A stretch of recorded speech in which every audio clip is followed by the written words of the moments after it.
Сәлем. Қалайсыздар? Мен осылай фруктыларды жуып, шамалып тұрсын, кеп. Сүрт жіберу керек салфеткамен. Жуып жайғастырып жүрмін, жан-жақты жинастырып. Влогты азанда емес.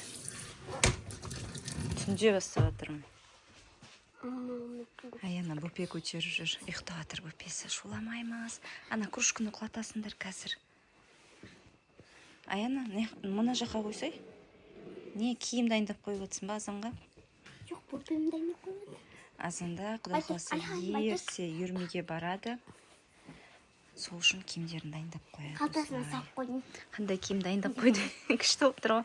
Қандай киім дайындап қойды екен Айкосина? Татья тапшысын сұрап жатыр. Кухняда носки. Осындай джинсы жүрген. И футболка. Осындай Түркістанға киген. Рубашка ма? Иә. Иә, жарайды. Мына жақта помидор огурцыларды реттеп жатырмын. Үш-үштерден ғана білініп қалмасын деп азаздан алам. 2-3 күн сайын алайық деп. И пакеттің ішінен осындай 2 киви шықты. Сөйтсем Жомарт өзіне алыпты 2 түйір ғана. Біздің балалар онша жемейді. Неге жемейсіңдер? Тұтығып қалады дейма, бір түрлі тамағымызды қыштады деп онша жемейді. Мына пакет мусор салатынға. Мынау помидор мен огурцидың пакеті. Бұны мен қазір жақсылап бүктеймін да. Бүктеп, мына жерге қойып қоям. Өйткені майонездің сыртынан үйде мынандай нелерді, нанның қиқымын анымналарды салам ғой. Итке. Тағы да сәлем. Бізде влогтың келесі күні. Қыздар үйірмеге кетіп қалған. Азанмен арғарай кеше біз бара алмадық поликлиникаға, арғарай поликлиникаға кетеді. Анна шақырып жатыр. Сонған барып көрініп қайтады. Мына жерде мен перде алғым келіп тұр. Өзінің пердесін ілгім келмей, басқа перде алсам ба деп ойланып тұрмын. Менің бір нәрсе алуым қиын оған бару, таңдау, іздеу маған бір жұмыс. Сонымен енді ойланып тұрмын, пердесін іле салайын ба, әлде барып бір пердені шие сияқты, гүлі түскен сияқты перде алыш дейді Анеля. Сондай қарап көрейін ба деп тұрмын. Бүгін ба, ертең ба деп тағы да жүрем ғой тағы да мен. Бір ай созып. Осы бөлме пердесіз тұр. Мына жақта Алихан екеуміз таңғы ас дайындап жүрміз. Қазір қыздар келген кезде шай дайын тұрсын деп. Мен таңғы асқа каша жасайым деп ойлағанмын. Оған жемейміз деді. Сонымен осылай жұмыртқа суға пісіріп бере салам. Сосын кеше таусып алған. Кеше мынау йогурт деген дәу. Пісіреміз, сосын пісірем. Сен қайнай берсей. Мына йогуртты айтам да дәу екен, сметан сияқты. Осыны қара нанға жағып, печеньеға жағып. Мына печенье күшті екен, кеше алған. Дәмді пішіндей екен, пішіндей. Осыны йогуртқа жағып жей отыр, мен баламас болсын балам. Мына жерді, пожалуйста, қиқым қылмаш. Былайынан көп көш. Былай көп көш. Былайынан бүйтіп. Тұрш, қиқым түсірмеш. Ой, молодец. Қазір енді жұмыртқа жемей қоятын болдың ғой сен де. Мен үшін айдай. Аякош үйірмеден келді. Тәтес екеу бәріміз шай ішіп алдық. Сөйтіп Аякош азанмен үйді қырып жіберген. Мен настроениесін көтеріп отырып, көңіл күйін жақсы болып келді үйірмеден. Шылап кеткен, қайта күліп келді. Сөйтіп қырып жіберетін, бәрінің аяғынан тік тұрғызатын, азанмен бәрінің настроениесін құртатын бір қыз болу керек сондай, үйде. Әйтпесе қызық емес болып кетеді, үйде көңіл күйімізді көтеріп, бүйтіп жүре берсе. Бүйтіп жүре беруге болмайды,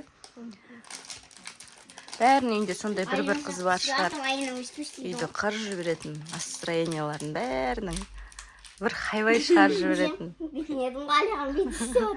Кімнің үйінде қандай қыз сол? Біздің үйде Айкосей сол.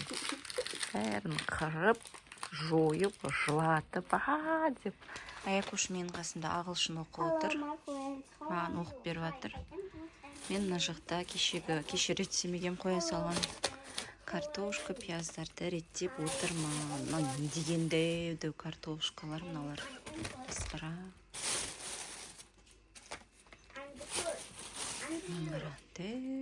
Мынаның біреуін екі тамаққа қолдануға болады.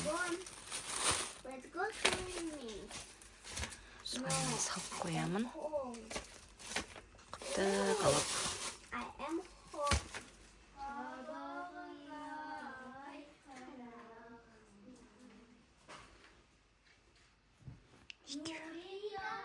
Екі өлең айтып мектепке жиналып жатыр.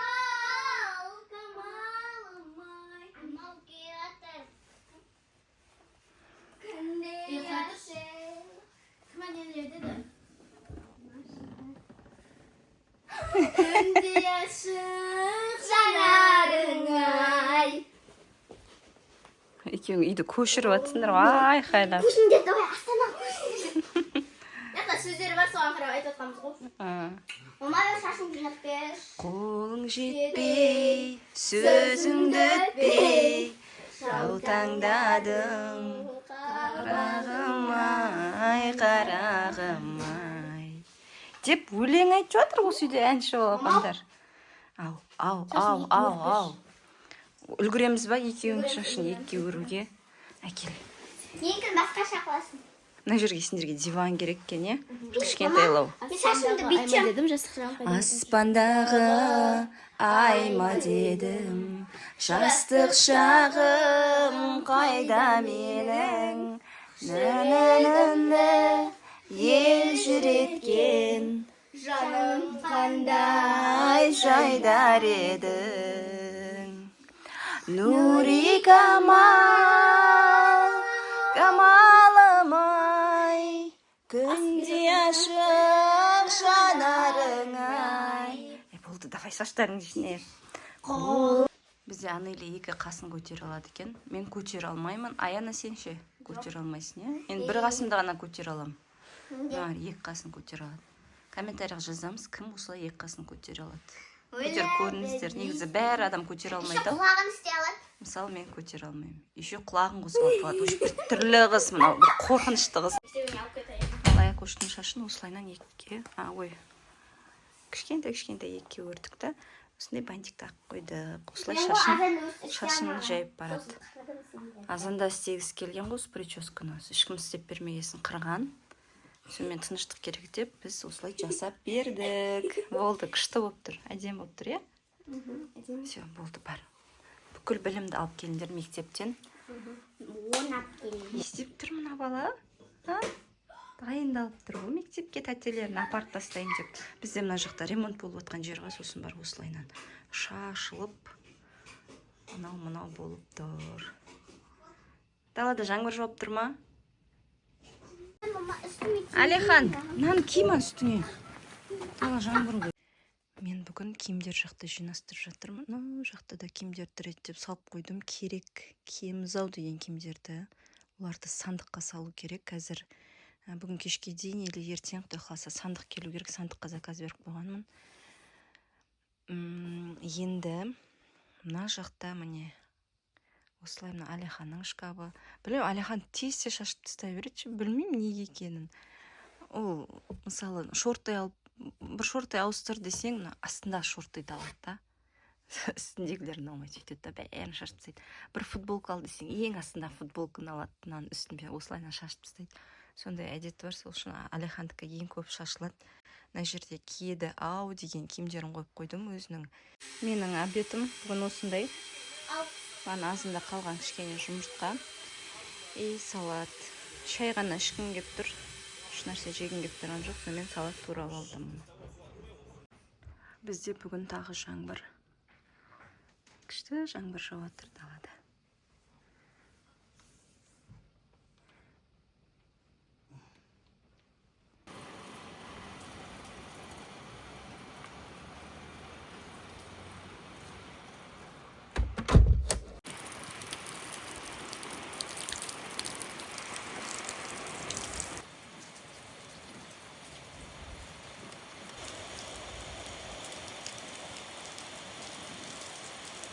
жаңбырда күшті жақсы көремін, далаға шықсам қатты құйып тұр екен.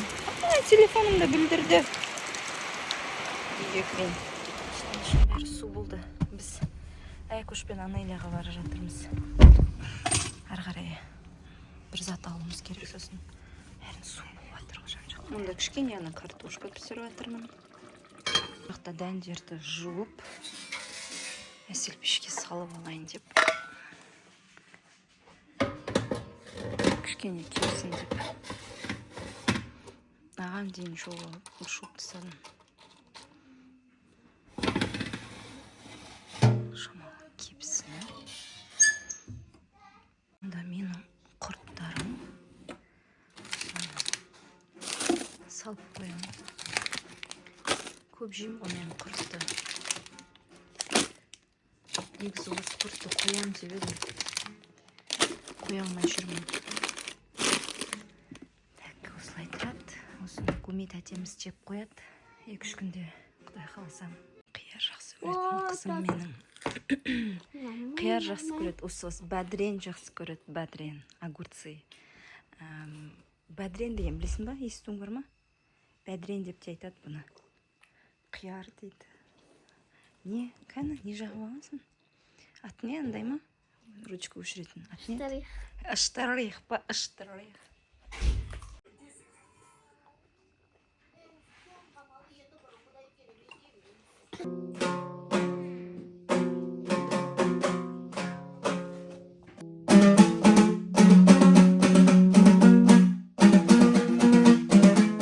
Жерде зарядканы алып, шай қояйын деп тұрмын. Кені тамақ пісіп қалды. Осындай сулы картошка. Кім жақсы көреді бұндай тамақ?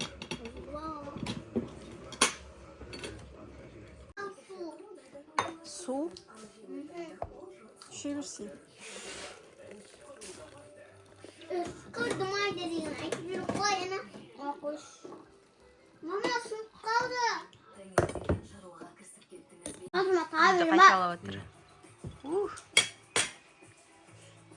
Әлихан, сен де биле.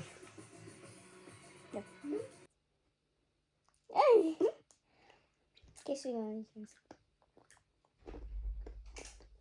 Kuşta. Yam yam.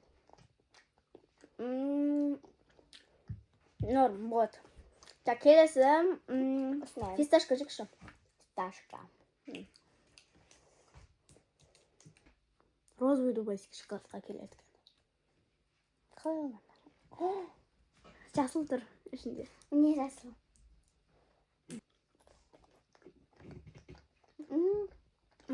Тәтті ғой фисташка. Онда сегіз. Так, келесі мынау фундук. Альпенгольдтың несінде болады ғой ішінде. Сондай.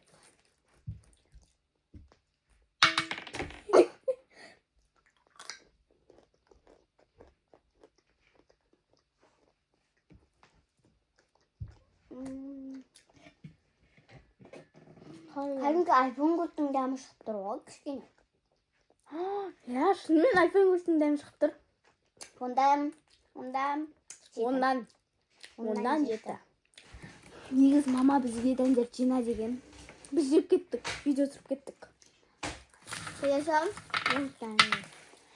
Кет, бірге саламыз. Осы ұнады маған. Мынау и фисташка ұнады.